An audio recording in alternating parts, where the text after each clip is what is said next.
तो hello everyone. तो कैसे हैं आप लोग। स्वागत करता हूं अपने एक और नए वीडियो में। आज की वीडियो में हम लोग देखने वाले हैं फिजिक्स का मॉडल पेपर, जो कि वो भी सॉल्यूशन के साथ। अगर आपको पुराने वीडियो जैसे कि मैंने पिछले वीडियो में मैथ्स की और केमिस्ट्री की मॉडल पेपर को सॉल्यूशन के साथ अपलोड किया है, अगर आप उसे देखना चाहते हैं तो आप मेरे चैनल के डिस्क्रिप्शन बॉक्स को चेक कर सकते हैं। मैंने उनका लिंक पिन कमेंट कर दिया है, तो आप मेरे चैनल के डिस्क्रिप्शन बॉक्स में जाकर उन वीडियो को भी देख सकते हैं। और आज की वीडियो में हम लोग फिजिक्स के मॉडल पेपर का सॉल्यूशन देखेंगे। और अगर आपको ये वीडियो थोड़ी सी भी अच्छी लगी तो मेरे चैनल को सब्सक्राइब कर दीजिएगा, और आगे भी ऐसे ही कंटेंट आपको रोज़ाना मिलते रहेंगे। तो बेल आइकन को दबाना ना भूलिएगा। तो चलिए बिना देरी करते हुए हम लोग वीडियो को शुरू करते हैं। तो मैंने ये मॉडल पेपर लिया है और इसमें नोट में लिखा गया है कि सभी प्रश्नों का उत्तर देना है। तो चलिए आगे और चलते हैं और खंड नंबर 1 की तरफ बढ़ते हैं। प्रश्न है कि किन्हीं 10 प्रश्नों का उत्तर दीजिए। तो यहाँ पे गलती से खंड लिखा गया है, और इसमें से आपको 10 क्वेश्चंस करने हैं। प्रत्येक क्वेश्चंस 1 नंबर के होंगे, और अधिकतर बहुविकल्पी होंगे या फिर वन लाइन्स वर्ड होंगे, क्वेश्चंस होंगे जिनका आपको आंसर देना है। तो हमारा आज पहला क्वेश्चन है, गुरुत्वाकर्षण नियतांक का 20वां सूत्र लिखिए। तो गुरुत्वाकर्षण नियतांक का हमें 20वां सूत्र लिखना है। तो गुरुत्वाकर्षण नियतांक का जो 20वां सूत्र होता है, यम इनवर्स एल क्यूब तथा टी पे -2 होता है। मैंने यहाँ पे कॉपी में लिखना भूल गया है, जिसका आप लोग स्क्रीनशॉट ले सकते हैं। तो चलिए दूसरे क्वेश्चन की तरफ बढ़ते हैं। दूसरा क्वेश्चन हम लोगों को बहुत ईजी दिया गया है। अब केंद्र बल का एक उदाहरण दीजिए। अब केंद्र बल का एक उदाहरण हम लोग दे सकते हैं। जो हम लोग वॉशिंग मशीन में कपड़े धुलते हैं, वो भी एक अपकेंद्र बल का उदाहरण ही होता है, जो कि छद्म बल द्वारा जो उसमें से पानी के कण होते हैं उन्हें अलग किया जाता है। तो वो भी एक हम लोगों का अपकेंद्र बल का उदाहरण होता है। क्वेश्चन नंबर तीसरे की तरफ बढ़ते हैं। क्वेश्चन नंबर तीसरा है कि ऊष्मा चालकता गुणांक का एसआई मात्रक बताना है। तो ऊष्मा चालकता गुणांक का एसआई मात्रक जो होता है वो वाट प्रति मीटर केल्विन होता है। वाट प्रति मीटर केल्विन होता है। ये लोग आप लोग इम्पोर्टेंट की श्रेणी में रख सकते हैं, क्योंकि ये क्वेश्चन आने की संभावना हो सकती है। तो इसका आप लोग को आंसर है कि वाट प्रति मीटर केल्विन होता है। क्वेश्चन नंबर 4 की तरफ पढ़ते हैं। क्वेश्चन नंबर 4 दिया गया है, मुक्त दोलन में बल का नियतांक का मात्रक दीजिए। तो हालांकि हमें तो लगता है कि ऐसा क्वेश्चन नहीं आएंगे, लेकिन मैंने इसको लिख दिया है, जिसका मात्रक होगा न्यूटन प्रति मीटर। इसका मात्रक होगा न्यूटन प्रति मीटर। क्वेश्चन नंबर 4 है, क्वेश्चन नंबर 4 है, नहीं सॉरी, क्वेश्चन नंबर 5 है, कोणीय संवेग के संरक्षण का एक उदाहरण दीजिए। बेसिकली हमें कोणीय संवेग का संरक्षण का सिद्धांत लिखने के लिए आता है, लेकिन ये क्वेश्चन 1 नंबर का है, इसलिए हमें इसमें उदाहरण देना है। तो आप लोग उदाहरण दे सकते हैं। जो सूर्य के चारों ओर कक्षाओं में ग्रह की कक्षाएं, मतलब कि आपको मैं एक्सप्लेन कर देता हूँ। जब एक ग्रह सूर्य के करीब आता है, यानी दीर्घवृत्ताकार वो कक्षा में होता है, तब वह उसका कोणीय वेग बढ़ जाता है, जिससे उसके कोणीय संवेग संरक्षित रहता है। जब वह सूर्य से दूर जाता है तो उसका वेग कम हो जाता है, और जिससे उसका कोणीय संवेग संरक्षित रहता है। और यही एक उसका उदाहरण हो गया। तो क्वेश्चन नंबर 6 की तरफ हम लोग बढ़ेंगे। क्वेश्चन नंबर 6 दिया है। ये क्वेश्चन आपके पेपर में आने की संभावना है, तो आप लोग इसे देख लीजिएगा। निम्नलिखित में से जड़त्व आघूर्ण एवं घूर्णन त्रिज्या के बीच संबंध बताइए। इनमें से जड़त्व आघूर्ण और घूर्णन त्रिज्या के मध्य क्या संबंध है, आप लोग कमेंट में बताइए। लेकिन इसका राइट जो आंसर होने वाला है वो बी में। आप लोग देखिए कितने लोगों का सही हो रहा है। इसका राइट आंसर होने वाला I = mk²।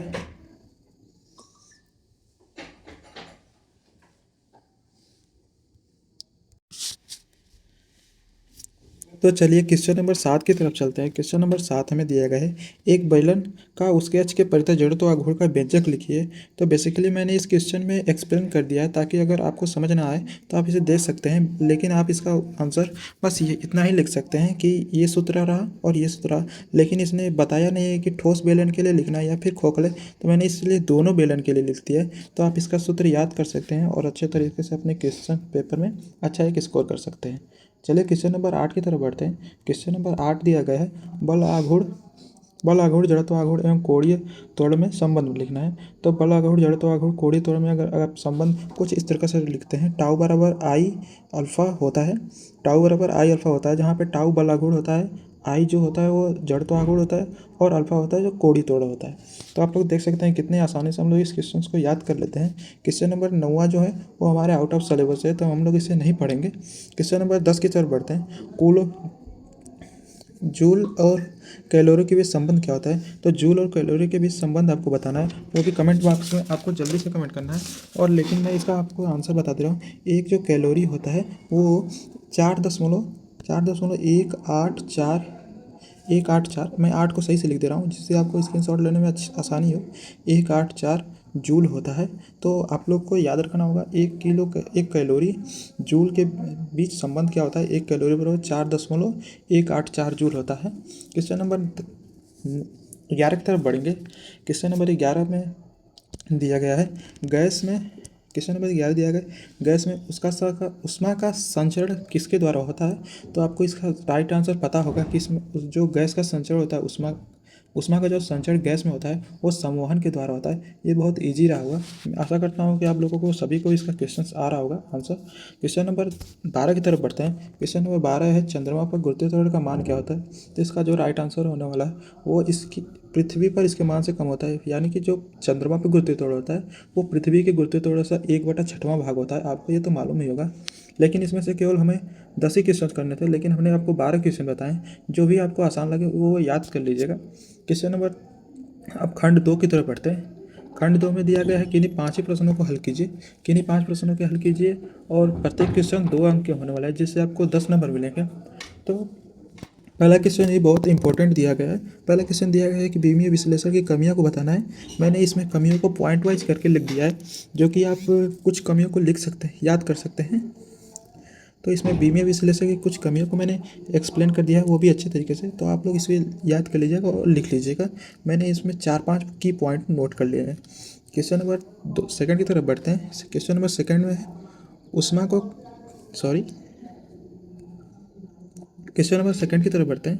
Question number second है उष्मा को कार्य में बदलने का व्यंजक लिखिए। उष्मा को जो कार्य में बदलने का व्यंजक है, जिसने 12वीं पास करके आया होगा उसे इस सिंबल का मालूम होगा। इसको कहते हैं समाकलन, इसे समाकलन कहते हैं। तो उष्मा को कार्य में बदलने का व्यंजक लिखिए। तो ये रहा उसका आंसर, जिसे आप याद कर सकते हैं। हालांकि ऐसे क्वेश्चंस आएंगे नहीं, क्योंकि उष्मागतिकी के ज़्यादा क्वेश्चंस हम लोगों को दिए नहीं गए और सामान्यतः उष्मागतिकी के ज़्यादा चैप्टर को हटा दिया गया। तो आप इसे ना ही याद करें तो कोई बात नहीं, पर जानकारी के लिए आप इसे याद कर सकते हैं।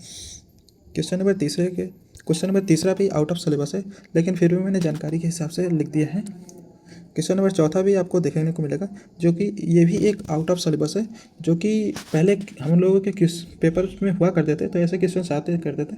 तो ये प्रीवियस क्वेश्चन है, तो मैंने इसको सॉल्व कर दिया गया। आप इसे याद कर सकते हैं एज जानकारी, क्योंकि ये हमारे ब्रह्मांड के बारे में है। तो अगर आप इसे याद करते हैं तो कुछ नॉलेज तो आपको होगी और आगे चल के कॉम्पिटिटिव एग्जाम में आपकी ये मदद भी कर सकती हैं। क्वेश्चन नंबर 5 की तरफ चलेंगे। क्वेश्चन नंबर 5 भी उतना मुझे इंपॉर्टेंट नहीं है, पर मैंने जानकारी के लिए लिख दिया है। लेकिन आप इसे देख सकते हैं। एक स्प्रिंग द्रव्यमान के निकाय का अवकल समीकरण लिखिए। इसके कोणांक की आवृत्ति के सूत्र भी लिखिए। ऐसा क्वेश्चन आपको तभी आ सकता है जब आपका क्वेश्चन पेपर बहुत हार्ड आया हो। लेकिन अब पॉलिटेक्निक के जो क्वेश्चन पेपर आ रहे हैं उतने हार्ड नहीं आ रहे हैं, तो आप इस क्वेश्चन को नेगलेक्ट भी कर सकते हैं। लेकिन अगर आप चाहते हैं अपनी तैयारी को एकदम स्ट्रॉन्ग बनाना, तो आप इस क्वेश्चन को याद कर लीजिएगा। मैं आपसे उम्मीद करता हूँ कि आप इस क्वेश्चन को याद कर लेंगे और अच्छे तरीके से पढ़ लेंगे। क्वेश्चन नंबर 6वां जो है मोस्ट इंपॉर्टेंट क्वेश्चन है। हमको लग रहा है कि ये दोनों सेट में तो पूछे ही जाएंगे। बर्नौली का कथन लिखिए। बर्नौली का कथन एकदम आसान है, मैं आपको पूरी एकदम आसान तरीक़ों से मैं समझा देता हूँ। बर्नौली का कथन क्या प्रमेय लिखना है, जो कि एकदम ईजी है। जब कोई असंपीड्य तथा असान्य बल जब कोई असंपीड्य तथा असान्य बल द्रव के स्थान पर दूसरे स्थान पर धारा के रेखीय प्रवाह में प्रवाहित होता है, तो उसके मार्ग में प्रत्येक बिंदु पर एक प्रति एकांक आयतन में कुल ऊर्जा अर्थात दाब ऊर्जा, गतिज ऊर्जा तथा स्थितिज ऊर्जा का योग नियत रहता है। बहुत से लड़कों को जो होता है ये समझ में नहीं आता, तो उसने साफ साफ शब्दों में लिख दिया है कि दाब ऊर्जा और गतिज ऊर्जा और तथा स्थितिज ऊर्जा। ये तो हमें पता चलेगा कि ये दाब है P, लेकिन ये क्या है और ये क्या है। तो ये है गतिज ऊर्जा और ये है स्थितिज ऊर्जा। मैं इसे याद करवा देता हूँ। गतिज ऊर्जा में आपको देखने को मिलता होगा कि 1/2 mv² है। तो यहाँ पे m के जगह पे रो को हमने लगा दिया है। और स्थितिज ऊर्जा में आपको देखने को मिलता होगा m जी एच, तो इसमें भी हमने एम के स्थान पे रो को लगा दिया है। तो इससे आप रिलेट करके याद कर सकते हैं, और ये अगर आप याद कर लेते हैं तो आप समझिए कि आपने 5 नंबर का काम कर लिया है। क्वेश्चन नंबर आगे 7वें की तरफ बढ़ते हैं। क्वेश्चन नंबर 7 भी हम लोग ईजी समझ अच्छे क्वेश्चंस की श्रेणी में रख सकते हैं, क्योंकि अगर हार्ड क्वेश्चंस बने तो ऐसे क्वेश्चंस बन सकते हैं। किसी दृढ़ पिंड के जड़ तो आघूर्ण का मात्रक बताइए एवं इसके समांतर उस अक्ष के प्रमेय को लिखिए। तो इसका जो मात्रक होता है मैंने लिख दिया है किग्रा मीटर स्क्वायर। किग्रा मीटर स्क्वायर इसका मात्रक होता है, और मैंने इसके जो जड़ तो आघूर्ण और इसके समांतर जो प्रमेय पूछी है मैंने उसका भी लिख दिया, और मैंने उसमें बता दिया है कि इसमें क्या चीज़ें कैसी हैं। तो आप इसे पूरी अच्छे तरीके से एक्सप्लेन में पढ़ सकते हैं। अगले क्वेश्चन किस पढ़ते हैं। क्वेश्चन में खंड तीसरे में दिया गया है, किन्हीं दो ही क्वेश्चन को करना है, और अगर दोनों को करते हैं तो आपको 5 नंबर मिलेंगे, वो भी 10 नंबर के। तो पहला ही क्वेश्चन हम लोगों का आउट ऑफ सिलेबस है, तो हमें इसे पढ़ने की ज़रूरत नहीं है, और अगर आप जानकारी के लिए चाहें तो इसे पढ़ सकते हैं। और क्वेश्चन नंबर दूसरे की तरफ देखते हैं। क्वेश्चन नंबर दूसरा भी हमें बहुत इंपॉर्टेंट दिया गया है। अगर ऐसा क्वेश्चन हम लोगों को क्वेश्चन पेपर में देखने को मिलेगा, मैं ये दावे के साथ कह सकता हूँ। तो क्वेश्चन नंबर दूसरा है, पृष्ठ तनाव का परिभाषा दीजिए तथा केशिकाग्र उन्नयन विधि से जल के पृष्ठ तनाव ज्ञात करने की विधि को समझाइए। इस क्वेश्चन में विधि तो नहीं पूछ सकता है, लेकिन हाँ और जो इसमें क्वेश्चन दिए गए हैं उनको पूछ सकता है। तो चलिए हम लोग देख सकते हैं, लेकिन इसमें मैंने पृष्ठ तनाव उनके दो परिभाषा दिए गए हैं, जो भी आपको आसान लगे उसे याद कर सकते हैं। तो पहला परिभाषा मैंने दिया है, तरल का वह गुण जिसके कारण वो अपना मुक्त पृष्ठ न्यूनतम रखने का प्रयास करता है, वो पृष्ठ तनाव कहलाता है। मतलब कि तरल का वह गुण जो अपने ये जो वृत्ति होती है उसको न्यूनतम रखने का, क्षेत्रफल न्यूनतम रखने का प्रयास करता है, तो इसलिए वो गोली हो जाता है, क्योंकि जो वृत्त होता है उसका क्षेत्रफल सबसे कम होता है, इसलिए वो अपने जो आकार होता है उसको गोल बना लेता है, उसका क्षेत्रफल कम होता है, और वो अपने क्षेत्रफल को ही पृष्ठ कहते हैं, तो पृष्ठ कर सकते हैं, तो उसको ही न्यूनतम रखने का प्रयत्न करता है। अगर आपको ये डेफिनेशन समझ नहीं आ रही तो हम लोग परिभाषा के हिसाब से इसकी डेफिनेशन लिख सकते हैं कि किसी तरल के मुक्त पृष्ठ पर काल्पनिक रेखाओं का एकांक लंबाई पर लगने वाले बल को पृष्ठ तनाव कहते हैं, जिसका सूत्र T बराबर F/L होता है और मात्रक न्यूटन प्रति मीटर होते हैं। बेसिकली इसको जो लोग बच्चे होते हैं उनको ज़्यादातर याद करने में आसानी होती है, वो भी फार्मूले के हिसाब से। अब इसमें दूसरा क्वेश्चन पूछा गया, क्योंकि ये 5 नंबर के हैं तो हमें कुछ ज़्यादा ही लिखने पड़ेंगे। तो दूसरा क्वेश्चन दिया गया है उन्नयन कोण वाला, तो उन्नयन कोण को पढ़ लेते हैं। केशिकीय उन्नयन विधि से जल में पृष्ठ तनाव की गणना की जाती है। इस विधि में एक प्रणाली केशिका नली में जल में डुबोया जाता है, जिससे नली में जल एक निश्चित ऊंचाई तक पहुंच जाता है, और जल के पृष्ठ तनाव की गणना के लिए सूत्र हमें बेसिकली सिलेबस में भी इतना ही दिया गया कि सूत्र निकालिए, उसका निगमन करने के लिए नहीं दिया गया, तो मैंने एक्स्ट्रा नहीं लिखा है ताकि आप लोग ज़्यादा परेशान ना हो। और चलिए ठीक है, तो आप लोग ज़्यादा परेशान ना हो, ऐसे यही मैं कहना चाहता था। तो T बराबर H ρg r/2 होता है। चलिए नेक्स्ट क्वेश्चन की बढ़ते हैं। नेक्स्ट क्वेश्चन हम लोगों का न्यूमेरिकल है, और मैंने इसको सॉल्व कर दिया है। आप लोग इसको एक बार और प्रैक्टिस कर लीजिएगा ताकि ये न्यूमेरिकल आपका स्ट्रॉन्ग हो सके।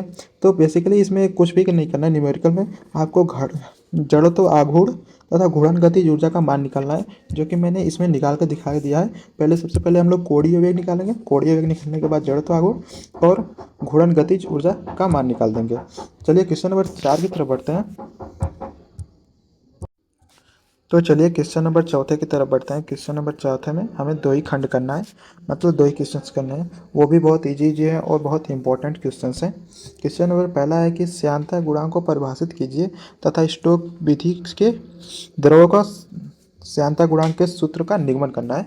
इसमें इतना ही क्वेश्चन दिया गया है कि श्यानता गुणांक को परिभाषित करना है, और जो स्टोक का नियम है जिसने श्यानता गुणांक के लिए दिया था उसका निगमन करना है। चलिए हम लोग श्यानता गुणांक को परिभाषित कर देते हैं। श्यानता गुणांक जिसे ईटा से प्रदर्शित किया जाता है, इकाई क्षेत्र पर इकाई वेग प्रवणता dv/dt पर लागू करने के लिए आवश्यक श्यान बल F के रूप में परिभाषित किया जाता है, और इसका जो फार्मूला होता है ये इंपॉर्टेंट है। इस पर आपको न्यूमेरिकल देखने को मिल सकते हैं। F बराबर ईटा ए, जो यन है इसे ईटा हम लोग पढ़ते हैं। F बराबर ईटा ए dv/dx होता है, और जहाँ पे ईटा होता है श्यानता गुणांक, F होता है श्यानता बल, ए होता है अनुप्रस्थ काट का क्षेत्रफल और dV/dx होता है वेग प्रवणता। वेग प्रवणता का भी आपको डिफिनेशन लिखने के लिए आ सकता है, तो आप लोग लिख सकते हैं कि वेग में इकाई दूरी के सापेक्ष वेग में परिवर्तन को ही वेग प्रवणता कहते हैं। और उसमें कुछ और नियम सूत्र दिए गए थे, जैसे बताए गए थे कि स्टोक की विधि द्वारा उसका निगमन करना है, तो मैंने उसको भी कर दिया है। स्टोक के नियम के अनुसार श्यानता गुणांक का परिभाषा लिखिए, तो मैंने यहाँ पे कर दिया है, आप इसे अच्छे से याद कर सकते हैं और मैंने फुल्ली इसको एक्सप्लेन भी कर दिया है। तो ये रहा हमारा क्वेश्चन पेपर। अगर आपको थोड़ी सी भी ये वीडियो हेल्पफुल लगी हो तो मेरे चैनल को सब्सक्राइब कर दीजिएगा और एक प्यारा सा सपोर्ट दीजिएगा और एक प्यारा सा कमेंट कर दीजिएगा कि आपको ये वीडियो कैसी लगी है। तो मिलते हैं और नेक्स्ट वीडियो में, तब तक के लिए जय हिंद।